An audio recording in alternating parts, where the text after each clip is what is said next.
Is an MLB player the best athlete on earth right now? The NBA free agency is about to kick off, and the NBA draft just passed. This is the Rival Fantasy Sports Podcast. Let's talk about it. You are now listening to the Rival Fantasy Sports Podcast. Let's go.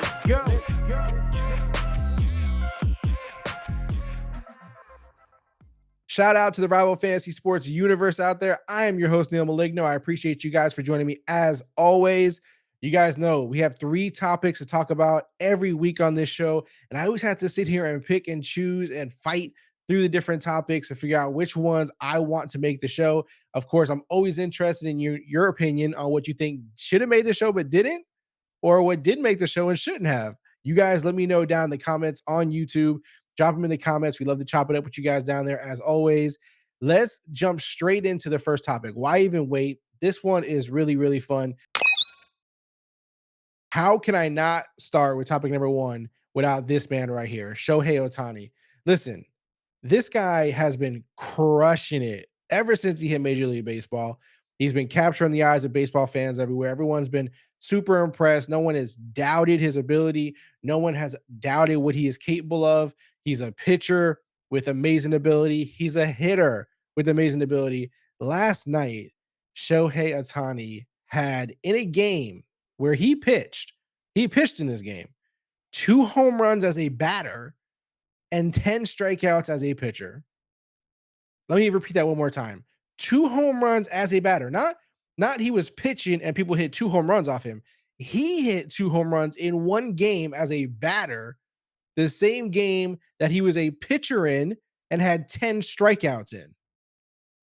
What? This is one of the craziest things you will ever see. He is unbelievable. There's no doubt about it. Shohei Ohtani is absolutely unbelievable. He's crushing it from a perspective of just a baseball player. It's unbelievable to see the things that he's doing. There are things that like literally you would think were impossible. Like you would bet anything on this, right? If someone said, "Hey man, I will bet you right now Shohei Ohtani's gonna hit 2 home runs and strike out 10 batters in this game," anybody pretty much would take that bet at any price line and just run with it because it's unbelievable the stat line we're talking about. It doesn't just end there either. There's tons of tweets and stuff that I want to show you just to kind of bring a little bit of I don't want to say attention, but just bring makes it a little more clear on exactly what we're talking about, right? So the first one here is, and this is just nuts to me, but it is crazy to believe that the Angels, Shohei Ohtani, this is from OptaStats, in June has 13 home runs batting, 37 strikeouts pitching. He's the first player in MLB history to hit 10 home runs and strike out 35 batters in a month. Only one player has had 10 home runs in a month and 35 strikeouts in a month at any point in their career. And that was Babe Ruth, which, feel how you want to feel about him, feel how you want to feel about, the legitimacy and, whether he compares to modern day players. He doesn't. But just, if you wanted to do that, if that's, your reference point, I don't want to, make you feel uncomfortable about it. But Shohei Ohtani has done it not only in his career, not only in a season, but in the same month. 13 home runs batting, 37 Ks pitching. Just insane. Just insane. When you're the first player in sports history of that sport that you're in to do something, it's typically, something crazy, right? Sometimes they make these stats up and you're like, that's not really that serious. Like you see that all the time. Like these sites will purposely, look for something that just is kind of outlandish when you think about it. Like, yeah, why would anybody have done that before? Or maybe it wasn't something that was possible, in prior, seasons or years of the sport. But in this case, this is a legitimate stat. This isn't like some kind of, fishing for a headline, fishing for a, just, it's not clickbait. This is a legitimate stat. 10 plus home run, 10 home runs and 35 strikeouts. It's just, those are kind of standard stats that somebody would look at. They're not, something crazy like hit, Randy Johnson's the only pitcher to kill a bird while pitching a ball. Like, yeah, that's not really likely to happen ever again. That was just a random fluke thing, or just some random weird stats that always pop up. This isn't one of them. This is a very legitimate one. I just think it's incredible. And again, the whole Babe Ruth thing, take that for what you will in terms of comparing it to somebody. again, I know everybody has their feelings on Babe Ruth and what he's done. Another one here that I wanted to share. Let's not forget the fact that he is a free agent next season. This is the biggest deal of all, right? He's playing this year with the Angels, $30 million base salary, crazy amount. And just to think that that's still not enough for Shohei Ohtani and what he deserves in reality. So when we think about, Shohei Ohtani next season, there's going to be a crazy bidding war for this guy. Everyone's going to want him. Will he re-sign with the Angels? I just don't feel like that he will. I feel like he's going to chase even bigger things. Will that be New York? The Mets are obviously throwing around money like it's going out of style. The Mets are the most logical destination in terms of you got to think about it, right? They are suffering right now. They spent a ton of money. They're not playing well with the money they spent. They spent the most money in baseball, and it's not looking good. They got two of their best pitchers are older guys, right? Respectively, like 40 years old each. This is the kind of player that they're going to need to A, pump up the fan base, make them feel good about it. B, take their team to new levels. Can you imagine Shohei Ohtani in New York? Like, it's just good for him. It's good for the team. But again, this is going to be a bidding war. It's going to get crazy. The numbers are going to get crazy if you look at what he deserves. And it's interesting because this is a guy who legitimately deserves like a pitcher contract and a hitter contract. You can't just say give Shohei the most money as a pitcher because he's not just a pitcher. He's much more than a pitcher. We're talking about the guy who is crushing it in all these different lanes, like just doing all these incredible things. So how do you just give him a pitcher salary? How do you say, hey, you're the highest paid pitcher in baseball now? You should be, happy with that. That doesn't seem like a fair way to, go about the contract negotiations with him. And it's obviously, I don't think that's going to work. So this is a very interesting, situation in terms of how you offer this contract, what it looks like, how it breaks down. It's just going to be a very unique situation. And I think the Mets are probably the prime team to do that. The Yankees will obviously be in the mix. You have to assume the Angels will be in the mix again. There's just going to be a bunch of teams in the mix. Also, here you got Shohei Ohtani is a starting pitcher and MLB home run leader, right? Like this guy is just crushing it. Like literally leads the league in home runs. Go right now, bring up your MLB stats, look up home run leaders, and it is this guy, a pitcher, a pitcher. He's not a pitcher. You can't just call him a pitcher at this point. It's just he's beyond that. And the question then, you have to ask yourself after the fact that we're talking about a guy who is, pitching and doing this is he the greatest, is he the greatest baseball player right now? There's gonna be people who argue that. Is he the greatest athlete of, of right now? Like, how do you really categorize what he's doing? And it's hard to explain.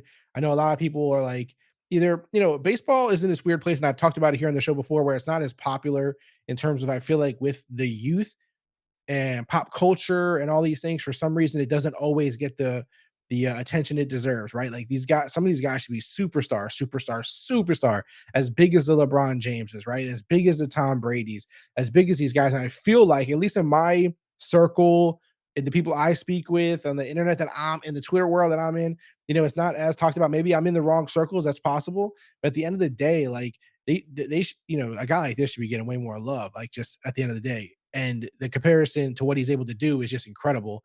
And for those who, I got this another great tweet here. Let's just pull this up. The Shohei Ohtani stuff is getting insane. Think about how crazy it is. It's not like an NBA player being great at offense and defense. Hitting and pitching are basically two entirely unique skill sets. It's more like being a top 5 basketball player and a top 10 golfer in the world. This is a great tweet for NBA University. Just again, makes all the sense in the world. Like we're talking about a player who is doing two different skill sets of things. And what the point of that tweet is, like, you may say, well, oh, someone like LeBron James, he's good on offense and good on defense. That's not what this is, because it's just that's basketball. It requires the same kind of skill set: running, jumping, blocking, shooting. They're all kind of, within the same vein. But with baseball, pitching and hitting are two totally different abilities, right? Like they're not in the same lane. Some guys, no one really does what he's doing in terms of, being this great pitcher, but at the same time being a great hitter, because usually you focus your whole life on being a great pitcher. So you're not really caring about hitting, which is why a lot of times, pitchers just suck at hitting. This is why there's a DH. This is why all these things exist. And then if you're a really good hitter, and a really good fielder, you're not typically a pitcher just because you've been focusing on hitting your whole life. And fielding is just kind of the thing you do to stay on the field. So this is what makes it so unique. What makes Shohei Ohtani so unique? What means this guy is going to get paid, which this guy should be the face of Major League Baseball for everybody. And don't get me wrong, there's a lot of good baseball players right now. There's a lot of great young players, the Ronald Acuna Juniors, all these guys. There's a lot of really, really fun players to watch. So it's not just him. It's not like he's the only guy in Major League Baseball or, the only face or the only guy that, should be attracting new fans. That's not what I mean by any stretch of the imagination. It's just clear that this guy is doing things that are special. And you have to highlight special people when they do special things. You just have to. You can't sweep it under the rug. You can't downplay it. You can't. There's no way Major League Baseball can give Shohei Ohtani more attention than he deserves. There's just no way. Like there's nothing they can do where they're like, are we doing a little too much? Are we giving a little too much credit? Are we giving a little too much attention and light? Are we focusing? You can't do enough to focus on Shohei Ohtani MLB. You have to do it. You have to do more and more and more. Get these stats out there. Get these, record breaking things that he's doing out there. Show how amazing he is. Show how great he is. You have to. This kid is amazing, and Major League Baseball needs to talk about it and make it as clear as they can possibly make it. And of course, highlight all the other great players who are doing amazing stuff. But Shohei Ohtani, again, is doing really, really special stuff. And I hope, as a Mets fan, I do hope he goes to the Mets. It'll be legendary. But obviously, I can't, look at this with Mets colored glasses and just, see it how I want to see it as a hopeful fan. He can go a bunch of different places. There's any money thrown at this guy, man, and he deserves every single dollar. Sometimes you see players' contracts, and you're like, they really deserve that. He deserves every penny he's going to get, no question about it. If he does go to somewhere like New York, it'll be absolutely electric, absolutely fire. Because on the Angels, it's kind of, you know, it's fantastic, man. He's amazing. So that is it. Yeah, there's no other way to start the show, right, guys? I mean, in the comments, let me know if there was any other headline that should have led this show than Shohei Ohtani today. Just let me know. Put it in the comments. If you think there was anything more important, more interested, more fantastic than Shohei Ohtani and what he's doing right now in Major League Baseball, drop it in the comments. I'd love to hear it. But let's get on to number 2, which if you are complaining about the Shohei Ohtani, if you're complaining about the topic, you may be interested in topic number 2. Let's get to it. All right, for topic number 2, we have NBA free agency to talk about. It's about to kick off. Again, I don't know when you're watching this video. You may have watched it and it's already begun and it's already happening. If you're watching it now, right when I dropped the episode, it hasn't happened. It hasn't started yet. Obviously, there's rumors and gossip and all kinds of stuff going around, but it hasn't actually officially hit off yet. So let's talk about it. Let's bring up some of the players here that are available free agents. There's some who are on this list who have actually already found new locations through trades and stuff, but let's bring it up. Again, lots of names going around, lots of teams who are looking to get, their third star, or they're looking to keep their star player, or there's teams looking to build for a playoff push to, give the Nuggets a run for their money, or the Heat a run for the money. Even the Heat are looking to do things to improve themselves, which obviously everyone has to do, has to improve right now because the Nuggets are that good. They're too good for anyone to stay, pat and just feel good about what they have and try to make a push again. Let me just bring up this list really quick. All right, here's a list of some of the players that are, at the top of the list for free agency. Obviously, Porzingis already got traded, so that's not really relevant. But everybody got Russell Westbrook, Chris Middleton, opted out of his player options. Some of these guys are going to re-sign, right? Like they're going to re-sign with their team more than likely, very possibly. In the case of like Chris Middleton, will he return to the Bucks? It may happen. Kyrie Irving, highly likely to return to the Mavericks. That's just the way you kind of see some of these guys playing out. But then some, Draymond Green, another guy who likely is to go back to the Warriors. But some of the names that really stick out here and then are going to get a ton of action. Fred VanVleet. I've seen rumors of the Rockets potentially going to offer, I think it was a 2-year, $80 million contract. So he's an interesting name. James Harden is an interesting name right now to see where he goes. Russell Westbrook kind of underplayed where he goes. I mean, I know a lot of people like to say that, Russell Westbrook is burnt out. He's not really who he was anymore. He's just kind of, at the end of his career, a guy who probably thinks he's better than he is, or his reputation is bigger than he, is at this point. I still think he has plenty of impact to make here. I am curious, like when we look at this list, who do you guys think is the biggest free agent available that you would love to see your team sign? Drop it in the comments. Is it a Westbrook? Is it a Chris Middleton? Do you think your favorite team can pry away a Kyrie Irving?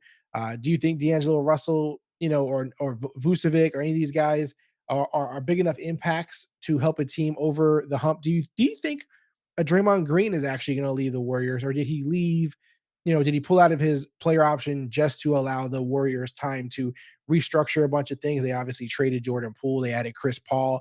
Is he actually, looking at the situation and potentially leaving? I don't see how some of these guys could leave the money they were with and the team they were with, with the idea that, like, how is Draymond Green going to get into a better situation than playing with Steph Curry, Klay Thompson, and these guys? I don't really see it. He's not really that kind of guy, in my opinion, anyway, to bail. James Harden, I feel like, yeah, he'll find a new team. Chris Middleton, I think, will just go back to the Bucks. Kyrie Irving thinks he's going to go back to the Mavs. Some of these guys, I don't think, are really as big as options in free agency. For me, this year, it's more about, where's Brooke Lopez going to go? Where is Kyle Kuzma going to go? Josh Hart, who else? Who else is a big name? Harrison Barnes. Some of these role player types. Where are they going to go? Where's Russell Westbrook going to go? I'm really intrigued by that. I think that he does still have something left in him. I'm not of the type that think that he doesn't have anything left in him. This also brings up the fact that there's players like Dame Lillard who is asking the Blazers to either get that team older, make more veterans on this team, make it better so that I can compete now because I've kind of not been able to compete this entire time, or get me out of here. So there's these rumors of him potentially being traded to the Miami Heat or some other teams that are interested. That's possible, right? I mean, if you look at the Rockets draft, I actually like the Rockets draft a lot, right? Like I love who they drafted. So I think they did add more talent for sure to help Dame. I just think Dame wants to be around older players, more veteran players, guys who have already proven themselves, that don't have to learn the ropes, don't have to get better, don't have to elevate their skills as much. They're kind of just already who they are, right? Like he already knows who they are. So I think that's more what he wants. So if you're Dame, right, and you see rumors like your team could have traded the number 3 pick for Paul George or something like that, right? Like, I think he'd rather play with Paul George than play with Scoot Henderson. And that's no knock on Scoot Henderson because I think Scoot Henderson's fantastic. I think he was potentially the best player in the draft. And so when you look at these kind of things, it's just where he's at in his career and where the team is at and what they can do, whether he believes that these young guys are enough to help him get over the hump, or if he thinks, the team can use these young players with him, but then also somehow pull off some of these vets, like a shocker, right? Like a James Harden to the Rockets, or a Chris Middleton, or something impactful that might keep him around. If not, there is a real chance that he gets traded. I personally am not a fan of the Miami Heat, so I don't want to see him go to Miami. So I'd rather him stay a Blazer than go there. Uh, there's some other players on this list who I think are maybe a little underrated, if you will. We got well, not underrated, like Dylan Brooks, super hated, but I mean he did make an impact. Dwight Powell is another guy who's not terrible. Seth Curry, Steph's brother is interesting. Lonnie Walker's out here. Some guys are restricted free agents, so highly, they'll probably return to their team potentially because of that. And there's interesting young names on here, right? Rui, Cameron Johnson, Dante's on here. There's a bunch of players that it doesn't have to be, the biggest names in the world, the veterans that everyone knows and loves and has seen for years do their thing. There's players down here on the list who, and they're going to get paid. A lot of these guys are going to get paid a lot. Even guys who are just specialists, right? Like 3-point specialists, things like that, are also going to get paid in this league. Obviously, as we've seen it, change a lot. 3-point specialists are, super, super coveted. So there's a lot of interesting names here. There's a lot of guys that you're seeing all the rumors go around, and you're going to keep seeing the rumors go around. That's not going to change. The rumors are going to continue to fly on where these guys are going. I think it's really top heavy, and then the rest just kind of falls where it does. We'll see. We'll see if you. And again, will there be any shockers?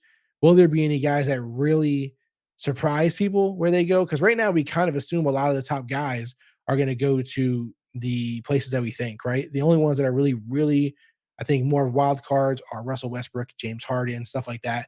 You also have, just bring up the list again for a second, Max Strus, right? Like that's an interesting guy who can shoot lights out, and people are going to be interested in him. So there are guys that are going to get deals that maybe people aren't showing a lot of love to. I think he's going to get a bigger deal than people think. Terrence Ross was a free agent again. Some team able to use him as a veteran. Again, looking for shooting, right? There's just some interesting names down there, but NBA free agent, should be interesting. NBA free agent should be interesting. There should be, some big players going around.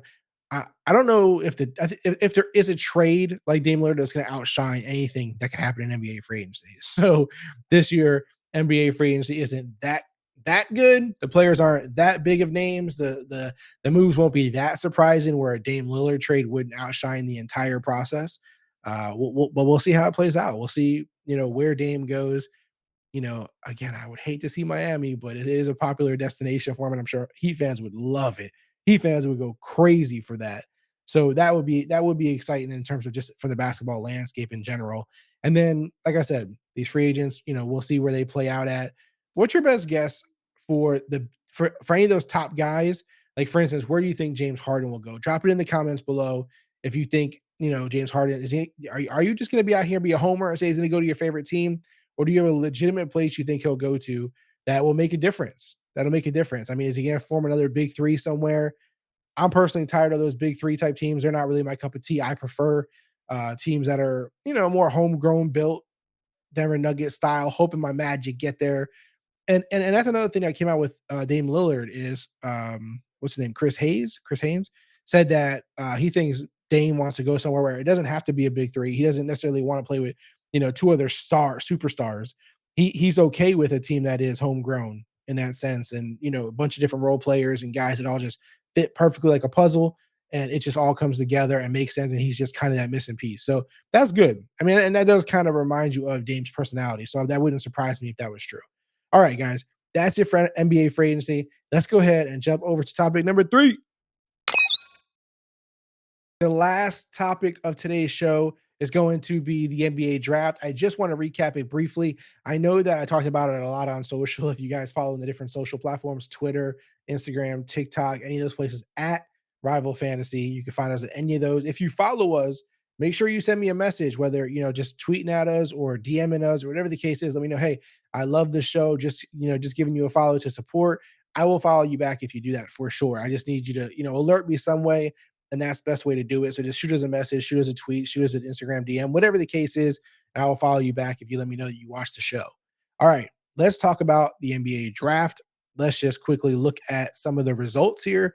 Spurs obviously drafted Victor Wembanyama first. Then we had Brandon Miller to the Hornets. Scoot Henderson went to the Blazers. Again, we just talked about, all the drama leading up to that. Would the Blazers trade the pick? Were they going to draft Scoot? Would it make Dame happy? He got drafted. Rockets take Amen Thompson. Pistons took Azor Thompson. Magic drafted Anthony Black.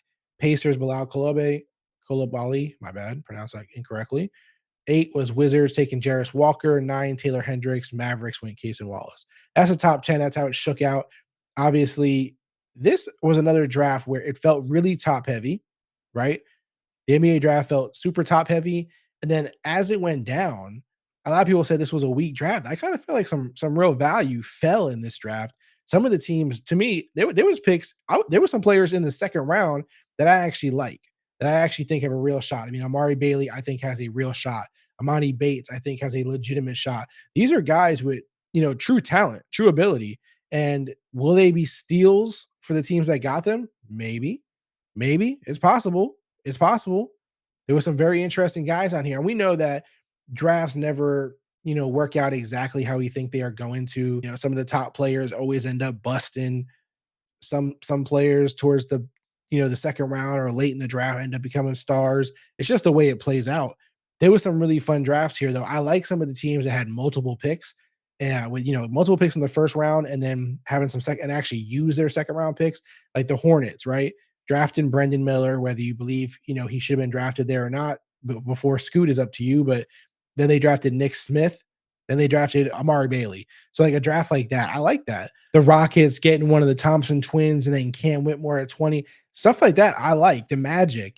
Again, my team, don't want to be too biased, but Anthony Black and Jet Howard, those 2 first round picks always seem to play out really well, or at least you get excited about the upside. You get excited about, what these teams can do with them. So I like some of those drafts. I think the Blazers did great. The Blazers got Scoot Henderson. The Blazers got Chris Murray, the brother of Keegan Murray.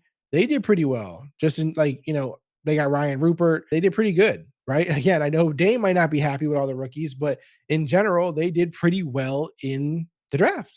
And it may not be perfect if you're a veteran and you want to, get to a championship this season. So Dame, I can understand, being unhappy. But at the end of the day, like, why not? Pretty good draft overall. You can't really be mad at it. I wanted to share this video. Victor Wembanyama was hitting everything. This is Vader H Town on Twitter. I believe the Spurs actually posted this video first. He's just putting up shots after he joined the Spurs, and so this is what comes with being the number one pick, right? This is what comes with that territory. This is what comes with all the accolades, the shine, the love that someone like, Wembanyama is going to get. It's going to cost him in terms of the expectations of people. We've seen this before. We've seen players coming with all the hype. We've seen players coming with all the accolades, all the stats, all the attributes, all the highlight videos, and then they struggle in the NBA or they get hurt, and you wonder how much of that injury may have been stress related and causing things to just kind of fall apart. I believe in that kind of stuff, right? And so, will he be able to step up to it? He seems like a great human. He seems like he's mature. He seems like he's got his head on straight. Everything seems right. But again, that could be heavy. Heavy is the head that wears the crown. And so there's a lot of weight being put on him right now. We'll see if he can, rise to the occasion. But it's definitely, something we're going to follow. We're going to see if here's a question for you guys. I want you guys to drop in the comments. Will Victor Wembanyama be the rookie of the year? Or do you see a Scoot Henderson or a Brendan Miller or somebody actually stealing that? Like one of the Thompson brothers. Do you see somebody actually stealing that? Or do you think no way possible, Neil? Wembanyama is 100% going to be the rookie of the year. I'm curious. Drop it in the comments. I will respond to you guys. I never leave a comment unresponded to. So I'm curious what you guys think. Is he the sure number one, no doubt about it, going to be rookie of the year? Or do you think that one player is going to come up there and steal that? And if you do, who is that player? Who do you think the player is that is actually going to be able to push that? Some other positive, interesting, fun stats from the NBA draft. One pair of twins, two in the top five. Very cool. I was excited for these two. It was fun to see. It seemed like they have a great family, great mom and dad, great upbringing. It's cool to see these guys take a different route, and get into the NBA. They didn't go to college. They didn't go into like the G League or any of that kind of stuff. They actually took a new route, and so it's cool to see this happen. What when do you see this happen? Where do you see two brothers, two twins, and they're both top five picks?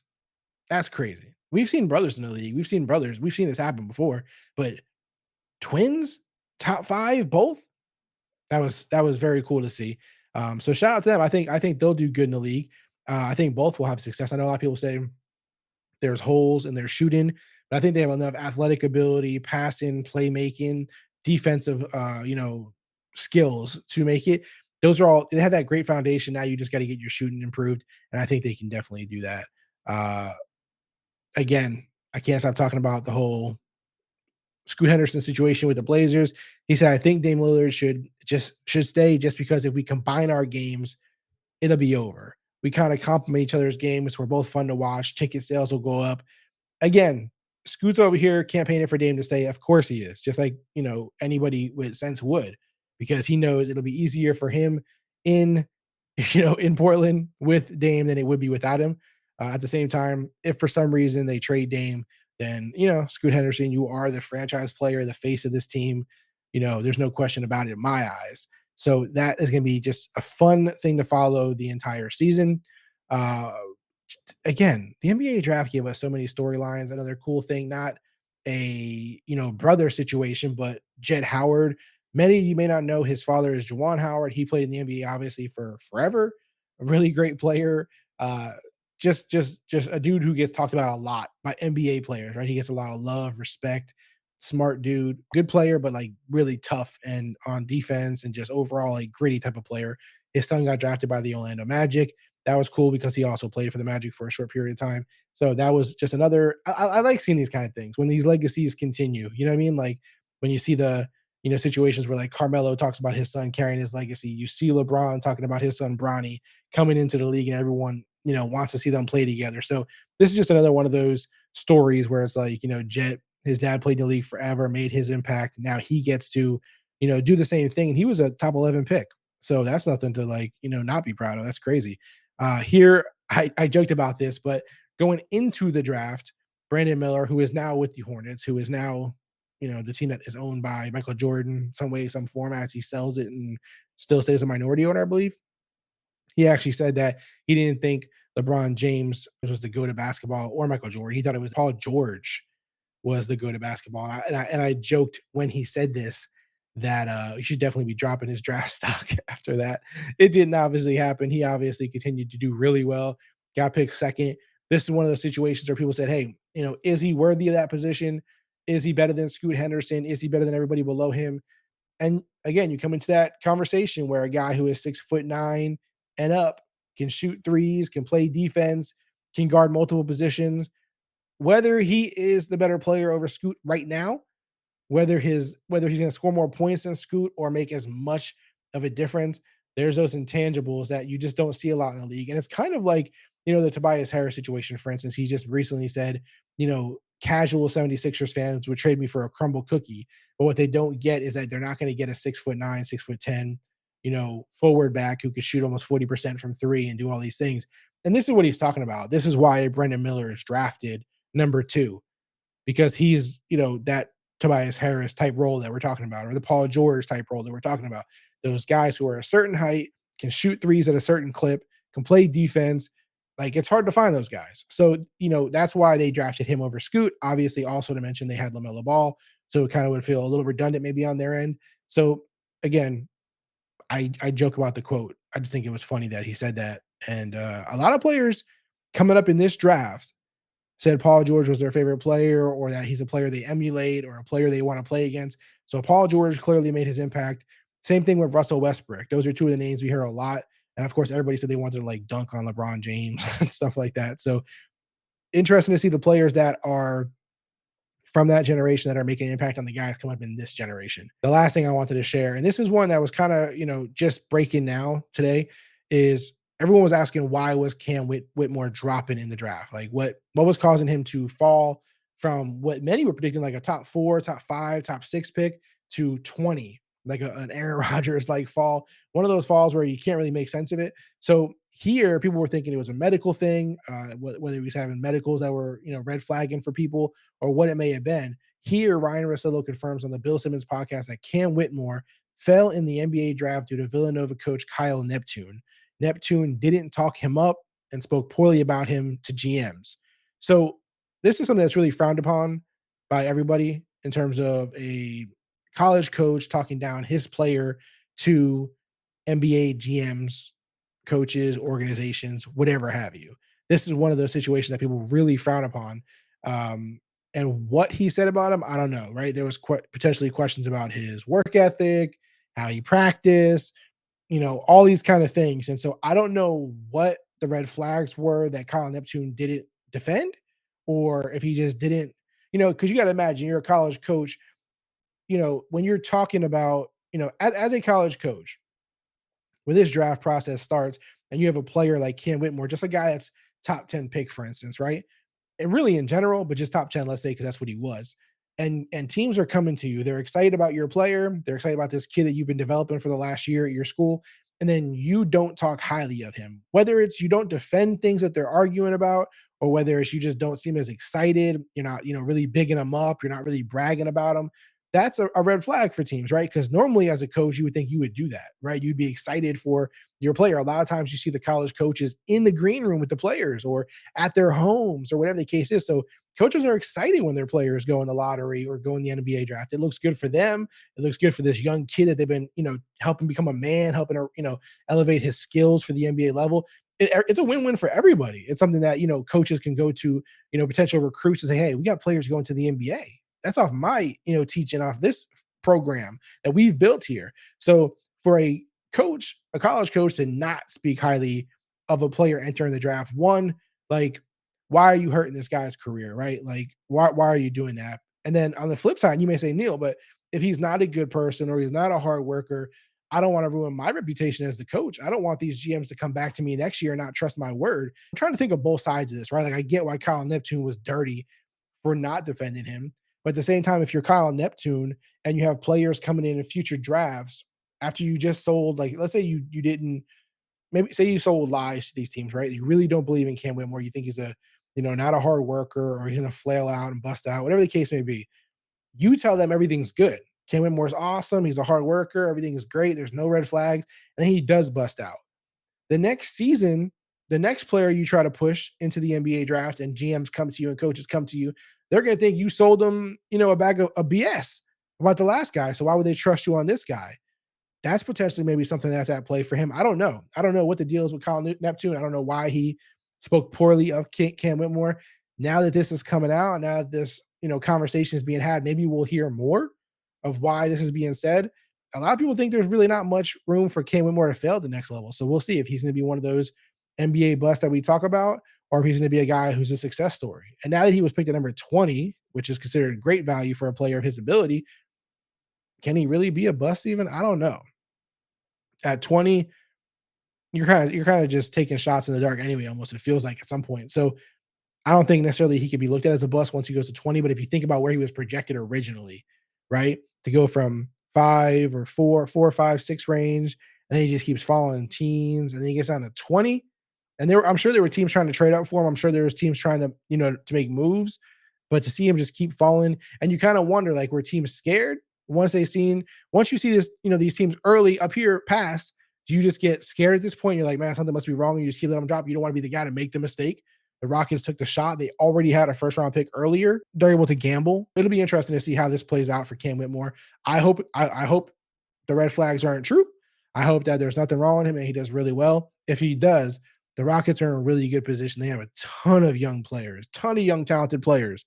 Porter, Green, Thompson now, Whitmore now, Segun. They got a whole bunch of good guys there. So it'll be interesting. There's a lot of teams in the NBA like this that are starting to really build up a bunch of young players. They're trying to find their identity. They're trying to find their focal point. They're trying to find their guy. But at the same time, they have so many talented players that, one's going to shake out and make it. One's going to shake out and be the guy, and the rest are just going to fall into place like they need. Shout out to Cam Whitmore. Hope everything works out well for them. Shout out to the Rockets for taking the chance. Kyle Neptune, you're obviously going to have to explain yourself at some point, I would think. I highly doubt you're going to just sweep this under the rug and act like it didn't happen. So we'll see how that all plays out. It'll be interesting. We will follow up with it on this show whenever an update is out about that. But I'm curious in the comments, do you think Kyle Neptune was dirty for talking about Cam Whitmore and not showing him love, not talking him up, not giving him praise to GMs? Or do you think that it was a responsible thing to do, protect his job, protect his, his credit, his ego, his reputation? Or do you think it was just dirty? I'm curious what you guys think. I'm curious what the majority thinks on this in terms of what a coach should do in that kind of situation. If he doesn't believe in the character of a guy or the hard work ethic of a guy, I'm curious what your thoughts are. Did he do the right thing, or was that super grimy to do? Before we leave, I got to show you a really good deal that I don't want you to forget about, and that is Rival Fantasy. Rival Fantasy is the platform that is the backbone of this show. Rival Fantasy is a DFS fantasy sports platform. As you can see here, this is challenges, really super simple games, fun for anybody at any skill level. You get in here, you pick a side, you put how much you want to wager, and you place the bet. That is challenges. NBA will be available. NFL will be available when the sports are live. Right now, MLB is the only sport obviously going. We will have season long coming in the future here. It will start with the NFL season.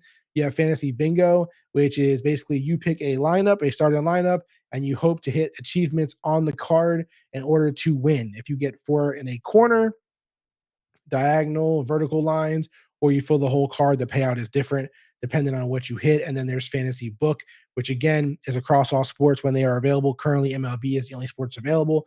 You can pick as little as 2 players, over under on their fantasy points, up to 5. And when, again, other sports are available, you can go across sports. So you can pick baseball players, football players, NFL players all at the same time, as long as the sports are active. Those are all available. Something else that I do want to highlight really quick is we do have a referral system on Rival Fantasy, where if you get in there and you refer a friend, you can actually get a credit. So you send the link to your friend, they sign up, they register, deposit, you both get a $25 bonus. Can't lose. You cannot lose. Not to mention right now, if you are new, if you've never played Rival Fantasy, special offer. There will be a link down in the bio. Special offer. We will have a $200 deposit match, up to $200. Plus, you'll get the $25 voucher when you sign up using the link in the bio, guys. Go check it out. Again, I am your host, Neil Maligno. This is the Rival Fantasy Sports Podcast. I will see you in the comments or on social. I'm out.